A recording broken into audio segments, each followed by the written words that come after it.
Los bucles de control nos permiten poder realizar repeticiones de instrucciones, algo de manera repetitiva.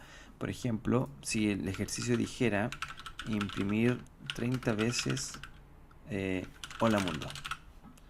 Entonces lo primero que pensaríamos es escribir hola mundo y copiarlo tantas veces como podamos hasta completar las 30 veces, ¿cierto? Entonces, si ejecutamos esto, efectivamente va a decir toda esa cantidad de veces el hola mundo. Pero, ¿qué pasa si nos dice el ejercicio escribir 500 veces? No es la idea. Y ahí es donde se introduce los ciclos o los bucles de control. A mano derecha podemos ver que tenemos dos bucles, que sería el mientras y el repetir. Básicamente, la diferencia entre uno y otro es la condición. La condición por la cual se va a repetir el ciclo. Como pueden ver en el mientras, en el dibujo que aquí aparece, aquí primero se realiza la condición y si se cumple, se realiza el proceso. Y si se vuelve a preguntar y eso no se cumple, se sale del ciclo, o sea que pasa al paso siguiente, que es, ahí depende del algoritmo. Lo mismo con el repetir. Primero se realiza una acción y al final se pregunta.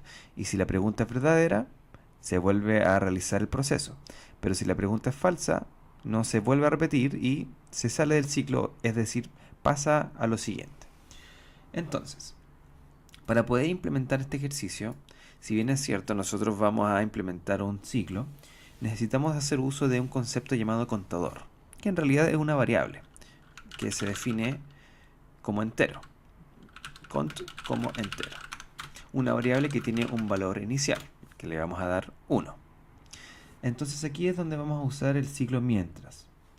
Entonces, si esto lo tenemos que imprimir 30 veces, vamos a decir mientras el contador sea menor o igual a 30, hacer. Presionamos Enter, se escribe el fin mientras, y todo lo que esté acá adentro se va a ejecutar mientras la condición sea verdadera. Por ejemplo, vamos a escribir aquí el hola mundo, pero muy importante, dentro del ciclo el contador tiene que incrementarse. Eso quiere decir que cont va a ser igual a cont más 1. Es decir que el contador, como la primera vez vale 1, va a mantener su valor y además se le va a sumar 1. Es decir que va a imprimir por primera vez hola mundo y cont en vez de valer 1, después de esta línea va a valer 2. Cuando llegue el fin mientras, va a volver a preguntar si ahora 2 es menor o igual a 30. Como eso sigue siendo verdadero, entra nuevamente al ciclo para mostrar el valor y volver a incrementarse y valer 3. Se va al final del ciclo y vuelve a preguntar hasta que en algún punto cont va a valer 31 y el ciclo se termina. Y podríamos escribir aquí final del ciclo. Si esto lo ejecutamos, efectivamente se imprimió 30 veces y dice final del ciclo. Ahora, para comprobar aún más que esto funciona, vamos a escribir hola mundo y le vamos a concatenar el contador para que podamos ver en la impresión todas las veces que se imprime hola mundo, desde 1 hasta 30. ¿Ok? Esto es la primera parte del video. Lo otro que debemos considerar es que el contador, por definición, se incrementa o decrementa de manera fija. O sea, siempre voy sumando de 1 en 1, o de 2 en 2, de 3 en 3, pero va a ser siempre fijo, porque como pueden ver, esta es la única instrucción que está dentro del ciclo. Mientras el ciclo se repita, esto siempre se va a incrementar de 1 en 1. Así como se incrementa, se puede decrementar. Podría ser una cuenta regresiva, ¿cierto? Si el valor del contador partiera en 30 y llegara hasta 1, sería contador, va a ser igual a contador menos 1. Y se va decrementando cada vez, 30, 29, 28 y así sucesivamente. Otro valor que se introduce aquí es el sumador. El sumador se incrementa o decrementa de manera variable. Y es la diferencia que es con el contador. Por lo tanto, el sumador sería, por ejemplo, la variable sumador, ¿cierto? Va a ser igual a sumador más variable. Y esa variable va a depender de, por ejemplo, si dentro del ciclo el usuario ingresa ese valor a esa variable. Entonces, si cada vez que yo ingreso un valor distinto se va sumando, no va a ser siempre de uno en uno, ¿cierto? Yo puedo ingresar un 10 o un 20 y van a ser valores distintos. La próxima vez un 3. Entonces sum va a ir acumulando cada uno de estos datos que se vayan ingresando dentro del ciclo. Aquí mismo podemos ver el ejemplo. Vamos a escribir, no, primero vamos a definir la variable. Aparte del cont, vamos a declarar el sumador. Y el sumador va a partir en 0. Entonces imagínense que dentro de estas 30 veces, además de imprimirse hola mundo, se va a ir sumando cada uno. Por ejemplo, sum va a ser igual a sum más cont. Eso quiere decir que el sumador la primera vez se le va a sumar 1, porque el valor de cont es 1, ¿cierto?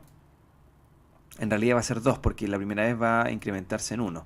Entonces sum va a valer 2. La segunda vez, como el contador va a valer 2, y se le va a sumar 1, va a valer 3, o sea, 2 más 3, 5. Entonces va a ir sumando los valores del contador que va obteniendo.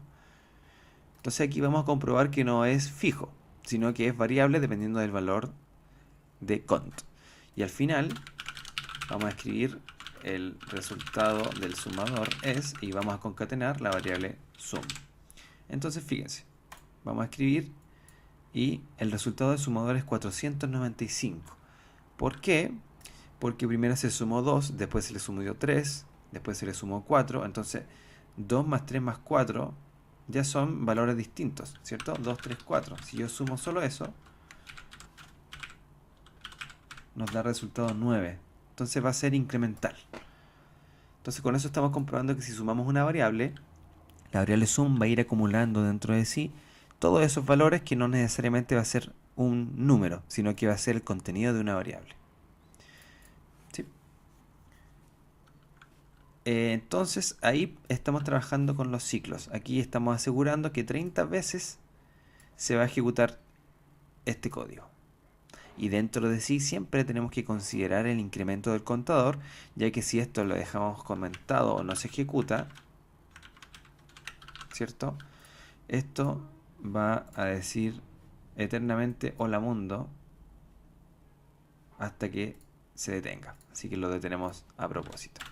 ¿Sí? Este es un tipo de ciclo que podemos implementar. Otro tipo de ciclo, que lo vamos a hacer por acá, otro tipo de ciclo sería el repetir. Ese usualmente se utiliza en validaciones. Por ejemplo, si yo quiero definir un número como entero, yo puedo colocar un repetir. Y dentro del repetir, pedir el número, ¿cierto? Ingrese su número. O ingrese un número. Si nosotros quisiéramos validar o evitar de que el usuario ingrese un valor negativo, entonces tendría que decir ingrese y va a repetir este ingreso y la lectura, por supuesto. Se va a repetir hasta que num sea mayor que 0. O sea que si yo ingreso un -1, me va a volver a repetir el número, a repetir la solicitud. Entonces fíjense, ingreso un número, ingreso un -2 y me vuelve a repetir. Ingreso un 0 y me vuelve a repetir, porque el número tiene que ser mayor que 0 para que el programa lo acepte. Si ingreso un 2, lo acepta y se termina la ejecución. Entonces, en escribir, se ingresó un número positivo y el número es no. Ahí está. Entonces ahí incorporamos, ingreso un número, -4, y lo va a pedir eternamente hasta que en algún punto el usuario ingrese un número positivo, que podría ser un 10, y ahí pasa a lo siguiente. Entonces, como pueden ver, este ciclo se utiliza bastante para las validaciones. ¿Okay? Ahora, si quisiéramos decirle al usuario que se equivocó, que el usuario no puede ser negativo, después de la lectura podríamos incorporar una condición. Por ejemplo, si el número es menor que 0 o menor o igual a 0, entonces le vamos a escribir el número no puede ser ni 0 ni negativo. Y eso se va a ejecutar siempre y cuando se cumpla la condición.